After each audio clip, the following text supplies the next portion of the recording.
Bonjour, c'est Anne-Sandrine Di Girolamo au micro des Ondes de l'Imo, le podcast immobilier attentif et curieux. Réunir Stéphane Fritz, président de Guy Hockey l'Immobilier, et Olivier Descamps, directeur général de IAD France, autour du micro, c'est une chance.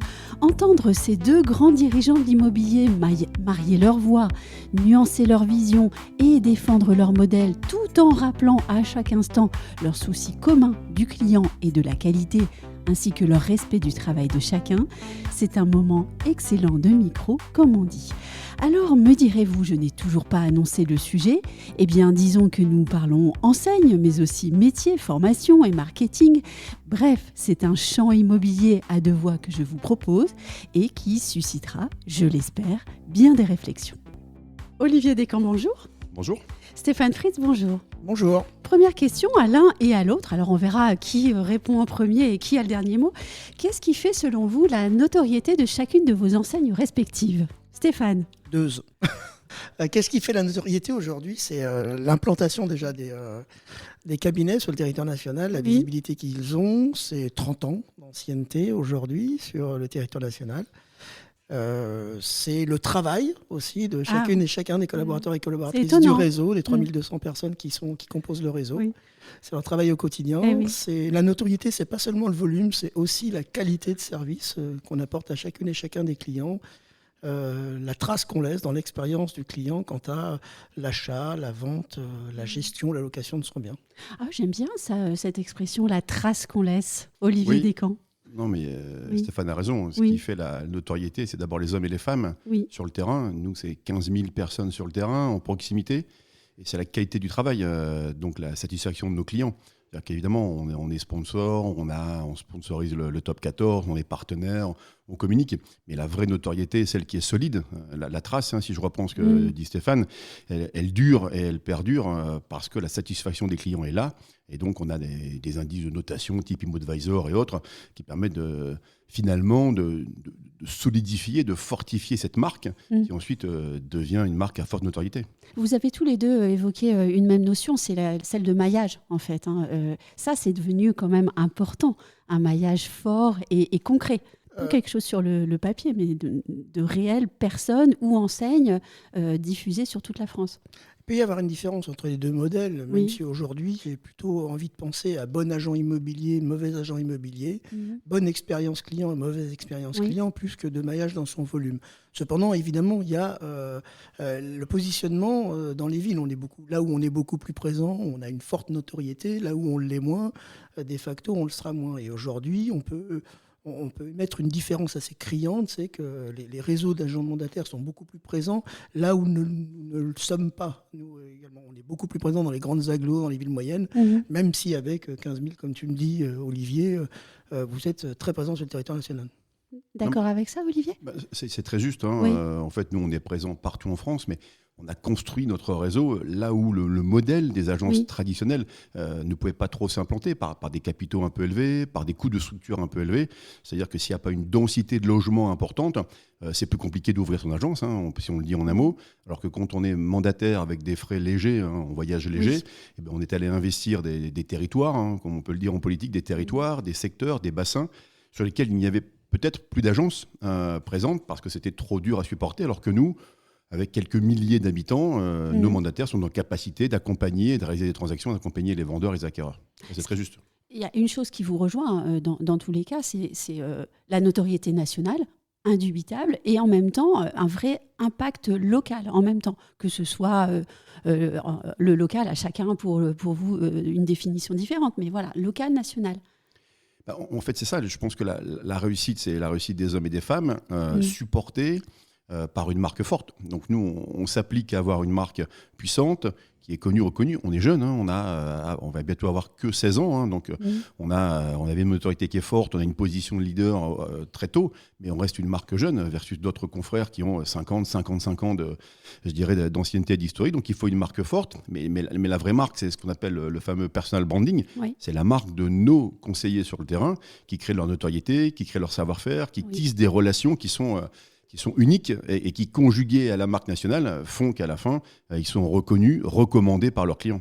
Stéphane, êtes-vous jeune ? 30 ans, donc c'était aujourd'hui. Oui. Ça reste un réseau jeune malgré tout, déjà dans l'âge des collaborateurs et collaboratrices qui composent le réseau.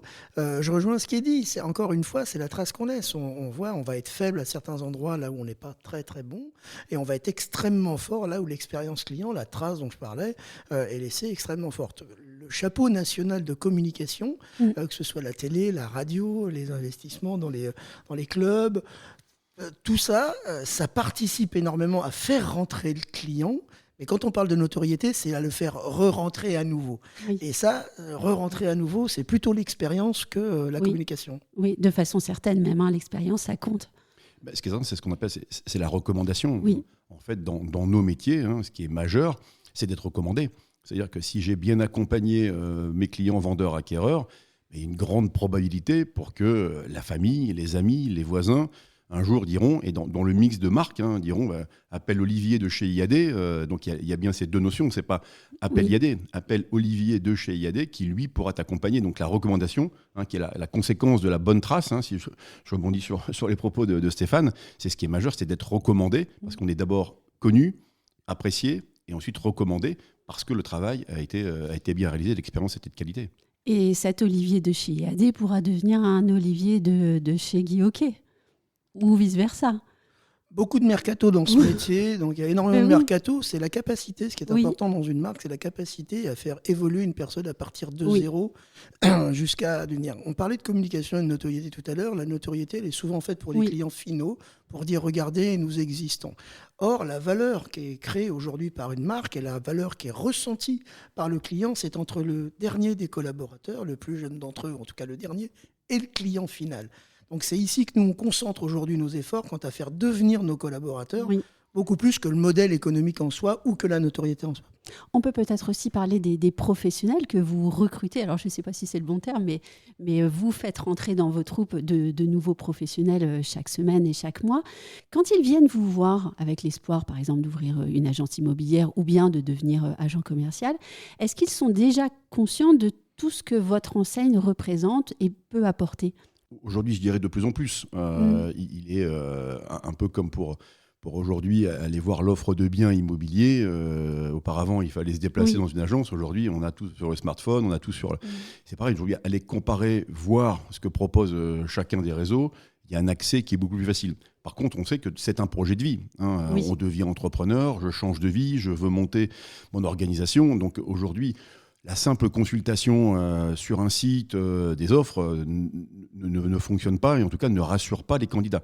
Et donc quand ils viennent nous voir, ils veulent en savoir plus. Ils veulent en savoir plus en nous écoutant, mais aussi en découvrant ce que font les autres entrepreneurs. C'est-à-dire qu'il n'y a pas de période d'essai dans nos métiers, mais quelque part, c'est est-ce que je peux, qui vous me recommandez, qui je peux aller voir. Et c'est pour ça que nous, dans notre fonctionnement de parrainage, comme on pourrait l'imaginer, dans un réseau de franchise qui parrainerait, qui serait tuteur d'un de ses confrères, l'expérience de démarrage qu'on appelle nous le plan d'accompagnement, c'est de dire voilà, je vais te faire découvrir le métier, je vais t'accompagner. Parce que notamment chez nous, alors ça change un peu parce qu'il y a, comme ça a été dit, il y a pas mal de professionnels anciens immobiliers qui, de par le marché actuel, nous rejoignent, mais la majorité de nos conseillers sont en reconversion. Donc évidemment, ils découvrent ça. Et les professionnels qui nous rejoignent là, un peu plus nombreux depuis quelques mois, eux disent OK, les outils font quoi ? Donc ils sont vraiment des questions plus pointues, plus techniques, puisqu'ils connaissent déjà le métier, mais néanmoins ils ont besoin de découvrir et rien de mieux que de les mettre, comme on dit, devant le mur avec nos outils, devant nos clients, avec nos conseillers pour les accompagner. Donc ils ont besoin d'être rassurés, bien sûr. Et justement, j'avais une question sur cette évolution des prospects et de leur profil. Est-ce que grâce à leur profil très différencié, vous trouvez parfois dans la discussion avec ce prospect matière à faire progresser votre enseigne et votre marque ? Tous les jours. Tous les jours. Aujourd'hui, en tout cas chez nous, on fonctionne avec des cercles, on fonctionne avec des clubs utilisateurs. Aujourd'hui, on a à peu près 450 conseillers qui appartiennent à un club utilisateur à qui nous, on propose nos solutions pour les tester, les challenger auprès de nos équipes.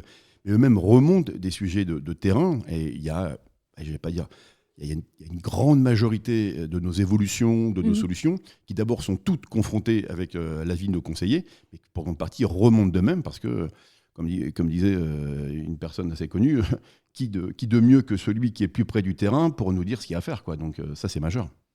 Stéphane, alors moi, ce que j'adorerais, c'est avoir des exemples concrets.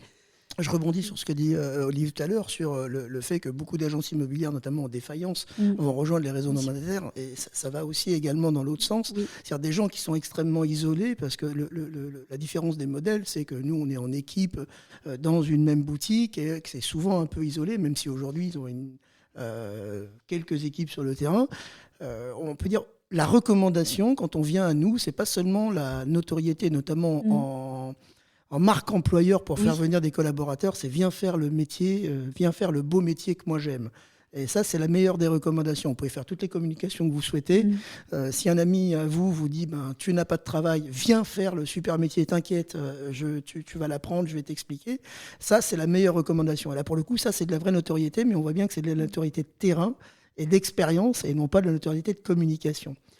S'agissant aujourd'hui de quelles sont les bonnes expériences sur terrain, moi vous me connaissez suffisamment pour parcourir déjà toute la France pour aller auprès des agences. On voit les photos sur les réseaux. Voilà, pour aller prospecter avec des alternants, pour montrer le terrain. C'est en période de crise. Et nous on voit pour le coup beaucoup de mandataires qui viennent rejoindre nos équipes parce que la réalité c'est que dans les deux modèles, il n'y a pas à opposer les deux modèles, mais que dans une période de crise, il y a énormément de mercato. C'est l'atterrissage qui va être intéressant de regarder aujourd'hui, mais le mercato il arrive de marque à marque, dans le même modèle. Il arrive de mandataires de modèles différents. Et donc, il y a énormément de mouvements parce que la situation est extrêmement difficile pour chacune et chacun des collaborateurs qui vivent ce métier au quotidien. J'ai une question et j'espère que vous n'en serez pas choqués, mais est-ce que vous qui représentez des enseignes fortes, est-ce que vous pensez qu'il restera des agents immobiliers ou des agents commerciaux sans enseigne passé cette crise ? Oui. Tous les modèles. Parce que c'est une force d'être dans un réseau en ce moment. Je pense, et ce sera d'autant plus. En fait, la réussite, c'est de conjuguer la puissance de la marque, la puissance du réseau et la liberté d'entreprendre. Aujourd'hui, pourquoi les candidats nous rejoignent ? Parce qu'ils ne veulent plus avoir de patron, parce qu'ils ne veulent plus travailler pour un patron, pour un franchisé, en disant « je veux être mon propre patron ». Mais en même temps, si je suis seul, je suis moins fort. Il vaut mieux une marque connue parce que ça m'aide également. Donc, c'est bien la combinaison des deux. Donc, il y aura toujours des agents immobiliers complètement indépendants. Néanmoins, on sait que ceux qui réussissent leur vie, ceux qui réussissent à développer leur entreprise, c'est ceux qui arrivent à conjuguer à la fois une marque forte, mais une liberté forte des entrepreneurs pour pouvoir avoir ce mix. Je pense que c'est ce combo qui fait la réussite en disant tu as ta marque, mais en même temps, tu as la liberté d'exercer, de travailler là où tu le souhaites. En tout cas, chez nous, ils peuvent travailler où ils le veulent. Il n'y a pas de sectorisation, il n'y a pas de secteur réservé de codes postaux. Donc, c'est ça qu'on doit essayer de préserver et qui est toujours une ligne de crête parfois parce qu'il y a une liberté qui peut être forte, mais en même temps, on veut un peu de règles. Et Stéphane le disait, moi, je pense que tous les modèles existeront. Alors, OK, là, tout le monde dit les mandataires, c'est vrai qu'on prend une part de marché, on était à 0, on va faire entre 25 et 27%. Mais les agences, elles continuent d'exister. Il y a encore des gens. Nous, on peut très bien dire qu'on démarre dans la vie professionnelle chez IAD avec 0 d'apport et ils arrivent à faire signer des franchisés avec 35 000 € de droit d'entrée. Et les gens qui signent ça ne sont pas stupides. C'est qu'ils ont un projet de vie, ils ont un projet professionnel qui n'est pas le nôtre. Parce que nous, on permet au plus grand nombre de pouvoir créer leur entreprise.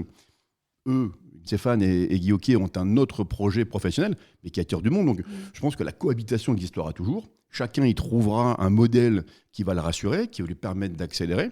Donc je pense qu'on aura encore dans quelques années une pluralité de modèles au sein du marché français. Oui, au fond, il faut un modèle aussi pour chaque personnalité, comme dans le monde du travail. Au fond, il y a des salariés qui ne peuvent pas être en télétravail et il y en a d'autres qui sont parfaits dedans. Je dis régulièrement, il y a des bouchers qui sont très heureux de travailler 40 ans comme boucher chez Carrefour. Il y en a qui démarrent boucher et qui à la fin ont 40 boucheries. Et ils aiment le même métier, ils ont la même passion, mais ils ont donné une orientation différente à leur vie professionnelle par rapport à leurs aptitudes, par rapport à leur projet de vie, par rapport à leurs capacités également. Et ça, c'est tout à fait respectable. Je dirais. L'important, c'est qu'ils soient heureux. Stéphane ? Quand on parle aujourd'hui de l'agrégat des deux, c'est-à-dire le projet aujourd'hui professionnel et la marque, je vais vous parler de franchise. Oui. Et non pas automatiquement de l'immobilier, mais de franchise en règle générale. Et la franchise, elle a toujours, aujourd'hui, elle est toujours en développement, et elle est toujours en croissance, et elle prend une part significative sur l'intégralité des dépendants quel que soit le métier. Pourquoi elle prend une si grande part? Parce que c'est un bon agrégat pour le coup. C'est une tête qui va aujourd'hui penser marketing, digital. C'est fédérer des gens entre eux pour pouvoir, formation notamment, fédérer des gens entre eux pour pouvoir mettre des moyens en commun pour la R&D, la recherche et développement, notamment dans l'IA, dans les nouvelles technologies. Donc ça donne des moyens et ça permet aux patrons d'agences sur le terrain d'être complètement dépollués de ça et d'être fédérés autour de ça. Et la franchise, elle fonctionne de ce point de vue-là. Je vais vous donner 2 chiffres. Celui de Xerfi qui dit qu'une agence immobilière, elle fait 179 000 € hors taxe de chiffre d'affaires en moyenne. Et c'était des chiffres de 2021-2022. En franchise, moi, j'appartiens au groupe Arche qui aujourd'hui concentre 5 marques différentes. Il n'y a pas une agence qui fait moins de 350 à 500 000 € en moyenne. Donc aujourd'hui, la franchise, c'est quelque chose qui gagne, c'est quelque chose qui rapporte et pas quelque chose qui coûte. Donc on n'en est pas. Et si ça coûte, j'ai envie de vous dire, changer de métier, changer de marque. Mais d'où ma question d'il y a 5 minutes. Quand on entend ces chiffres, on peut quand même poser la question de savoir si le modèle de l'indépendant peut encore perdurer. Parce qu'il y a un vrai besoin de marketing, de formation et de plus en plus fort. Il perdurera. Les mandataires sont là et ils sont là définitivement. Parce que déjà, ils ont répondu à une aspiration des Français. On voit bien aujourd'hui que dans les endroits reculés, là où n'étaient pas les agences, et c'est ce que disait tout à l'heure Olivier, ils ont commencé à s'implanter là. Ils ne sont plus maintenant que là, puisqu'avec 16 000 personnes, ils sont plutôt assez présents sur le territoire national, partout. Mais ils ont commencé par ça. Donc ils ont répondu, et au lieu de dire c'est un modèle économique, ils ont répondu à une aspiration des Français. Ils sont venus amener le service d'agent immobilier là où personne ne l'amenait. Et on voit bien qu'aujourd'hui, l'appétence aujourd'hui des Français, c'est pas l'appétence, le besoin des Français d'avoir un agent immobilier, un intermédiaire, il est de plus en plus fort. On est passé de 50% à 70% aujourd'hui de transactions faites par les pros. La réglementation est de plus en plus forte. La rénovation énergétique, la fiscalité. On a besoin de gens formés et compétents pour accompagner ce moment qui est quand même chargé émotionnellement, qui est l'achat, la vente, la location ou la gestion d'un bien. Non, mais je partage complètement ça. C'est par rapport à la question, est-ce que l'agent immobilier indépendant non rattaché à une enseigne existera? Je pense que ça va devenir de plus en plus difficile pour lui. Parce que la législation bouge. On le regrette un peu presque tous les jours. Donc ça fonctionne. La technologie. ChatGPT, comment je fais. Là, nous, on est en train de lancer, de proposer à nos conseillers des annonces générées par l'IA. Si je suis seul, en dehors de mon réseau, si je crée mon agence tout seul dans mon coin, non rattaché à une franchise ou un réseau de mandataires, peu importe. C'est le drame de la solitude, on ne peut pas tout faire. De la solitude, et puis en même temps, j'ai l'opérationnel. C'est-à-dire que je partage complètement ce que dit Stéphane. Nous, on a une formule qui est de dire easy simply pour plus de business. C'est-à-dire que nous, c'est rendre la vie la plus simple et la plus facile à nos entrepreneurs pour qu'ils n'aient qu'à penser à leurs équipes, à leurs clients vendeurs acquéreurs.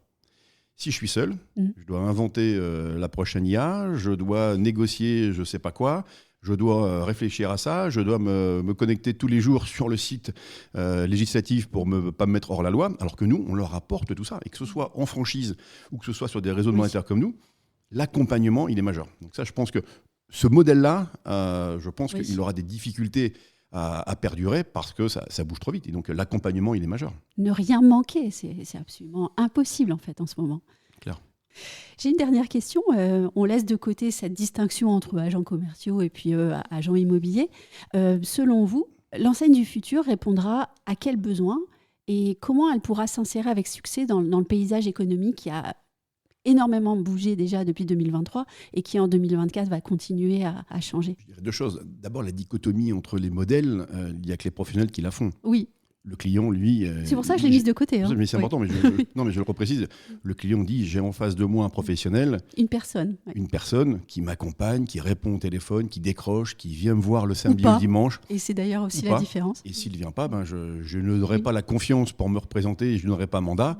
Et si je lui ai donné mandat et qu'il m'a mal accompagné, il a peu de chances que je puisse le recommander demain. Donc ça, le client, lui, il n'est pas dans ces sujets-là.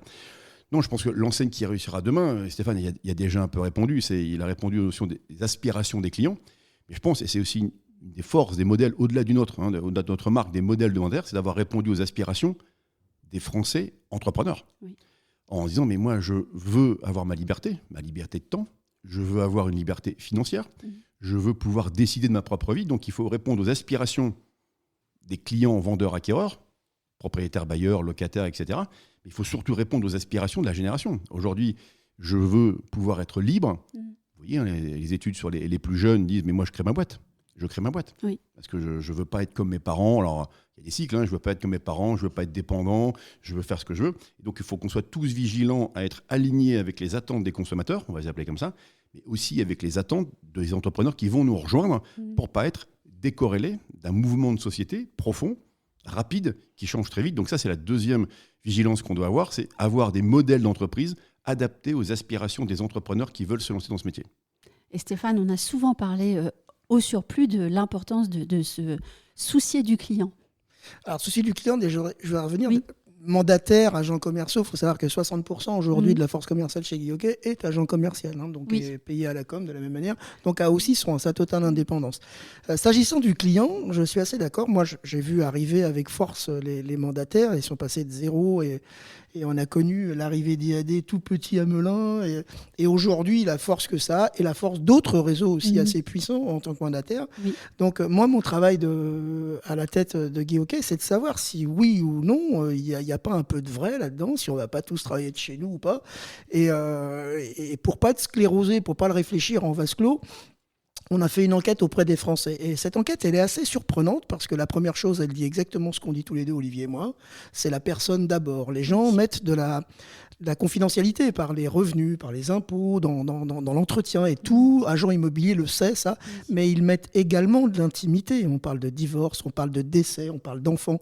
C'est pas neutre tout ça. Et donc, ils veulent à minima, non pas de l'intimité du collaborateur ou du négociateur, mais ils veulent au moins de la transparence.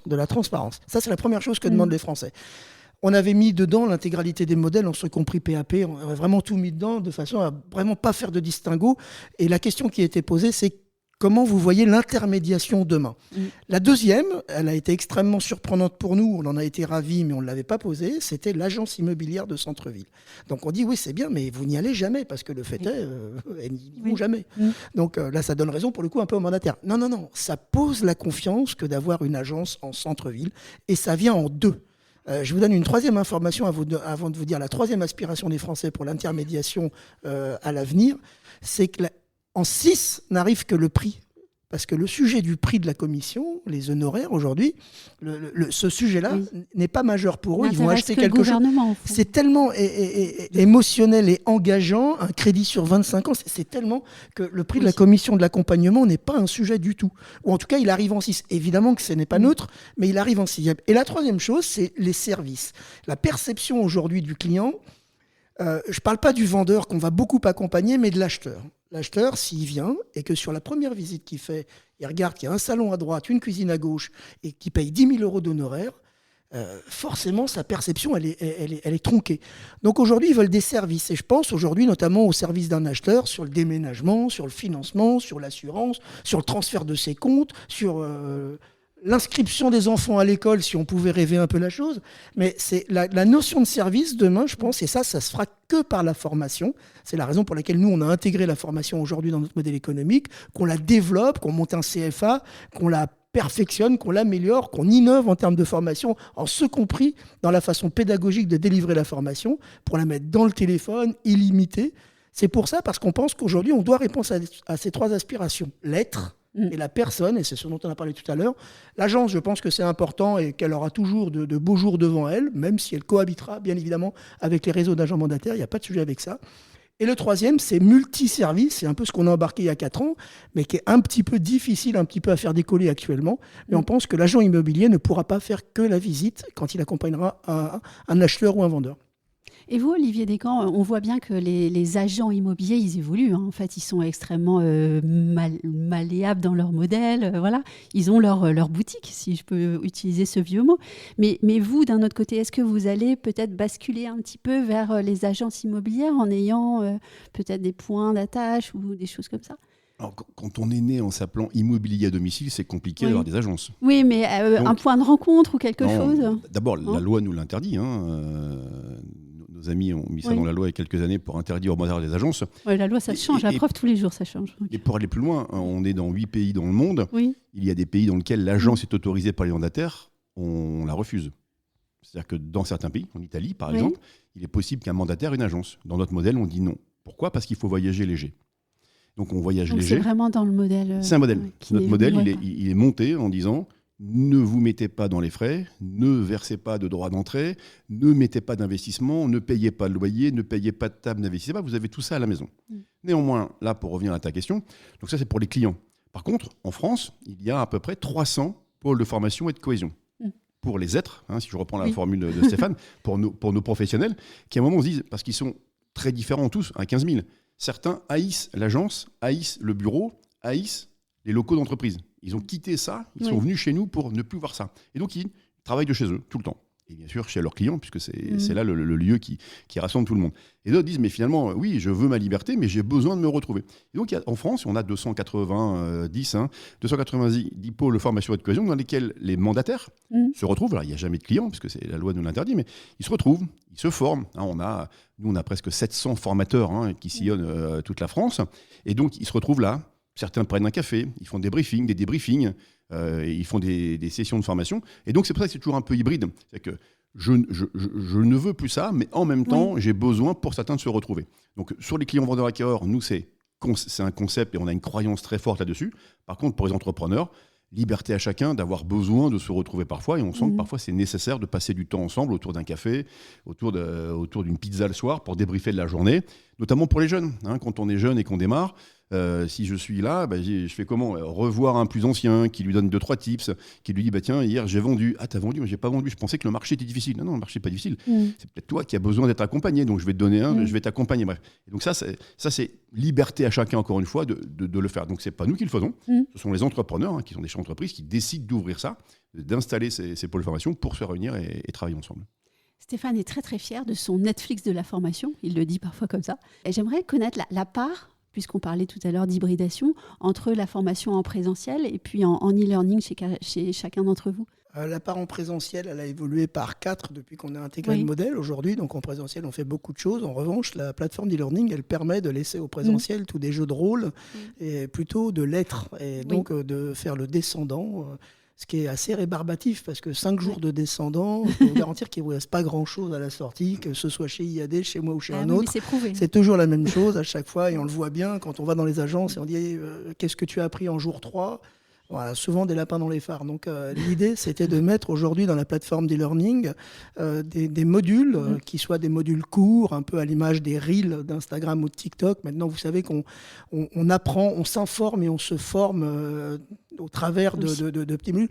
On apprend la cuisine sur Instagram, d'ailleurs, recette par recette. On n'a pas besoin de faire 2 années chez Gagnère pour Vous avez un confrère qui vient d'annoncer son grand amour de la cuisine, d'ailleurs.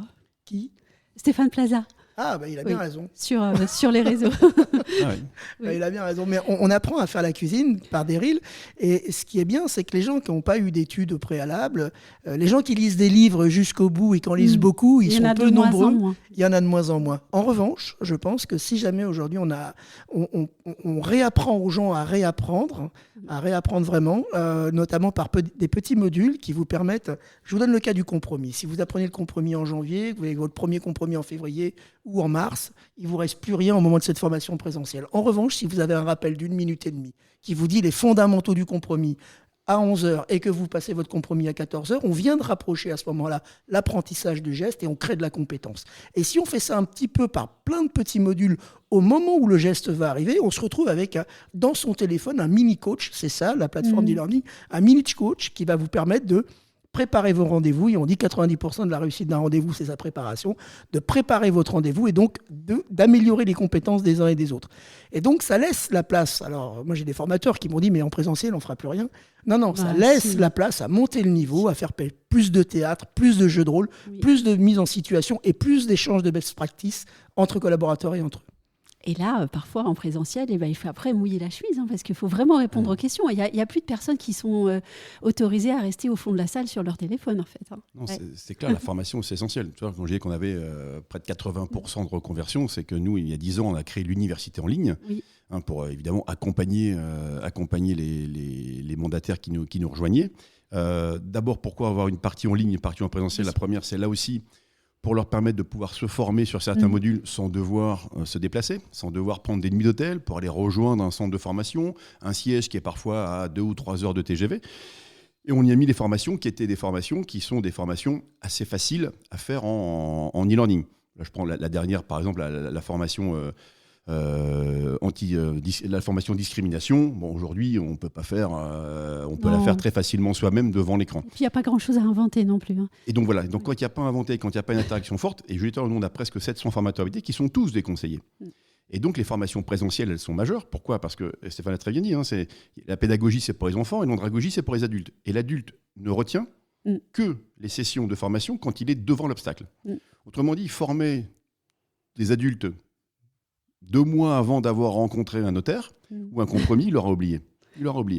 Et donc, on vient former, c'est ce qu'on appelle l'andragogie, on vient former les adultes au plus près des obstacles qu'ils vont rencontrer, en présentiel, avec des formateurs habilités qui, eux, sont encore sur le terrain, sont encore des mandataires, et donc avec une expérience, comme tu viens de le dire, très riche, parce qu'ils échangent. Le module, c'est ça, par exemple, c'est sur une formation management. Moi, hier, j'étais justement au one-to-one avec... l'un des conseillers de mon équipe, voilà comment on l'a fait. Donc, c'est vivant, c'est très demandé et les taux de présence sont très, très élevés. Mais je pense que, encore une fois, comme ça, c'est le combo des deux. Il faut de l'université pour laisser le temps à chacun. Et le Covid est passé par là. Aujourd'hui, demander à quelqu'un de se déplacer, et c'était comme ça il y a encore 5 ans, déplace-toi pour faire une formation alors qu'il peut la faire chez lui et qu'il vient d'apprendre l'anglais ou les cours de cuisine en restant à la maison, lui dire, viens, tu pourrais te déplacer pour une formation de 4 heures en présentiel, prendre la voiture, dépenser de l'argent, des nuitées d'hôtel. Mais vous n'avez pas un tuto là ? Si, on a un tuto. Mais par contre, on est très exigeant. Il y a des formations qui sont obligatoires en présentiel parce qu'on sait que l'interaction avec le formateur et les stagiaires est majeure. Les séquences, les sketchs, là, c'est beaucoup d'apprentissage. Il y a beaucoup de mise en situation et qui là sont sans commune mesure pour intégrer et digérer ces modules. C'est majeur. Alors, j'ai une dernière question. Alors, on a parlé de plein de choses, de marketing, d'IA, etc. Je ne vais pas vous demander d'annonce pour 2024, donc rassurez-vous. Juste pour 2023, quel est le projet qui vous a le plus exalté, celui dont vous avez été le plus heureux de l'avoir réussi, de l'avoir mis en place? Pour le coup, c'est une annonce, puisqu'elle sera annoncée à la convention le 25 et 26, la Convention nationale à Marseille. Donc je la réserve, et donc je vous en parlerai en avril. Mais ça tourne autour de la formation. Ah, c'est un beau teaser, ça. Oui, mais je pensais qu'il allait vraiment me le dire. Ouais. Et en 23, non ? En 2023, c'est ma rencontre avec Olivier. Heureusement qu'on n'est pas filmé. Difficile. Non, mais je suis quasiment aussi rouge que le micro qui est devant moi là. En plus, c'est vrai. Non, mais nous, on se connaît pas depuis 2023, c'est plus longtemps. Non, on se connaît plus longtemps. Mais mais en fait, nous sur 2023, je dirais qu'il y a une conjugaison d'éléments, mais je vais en mettre un seul.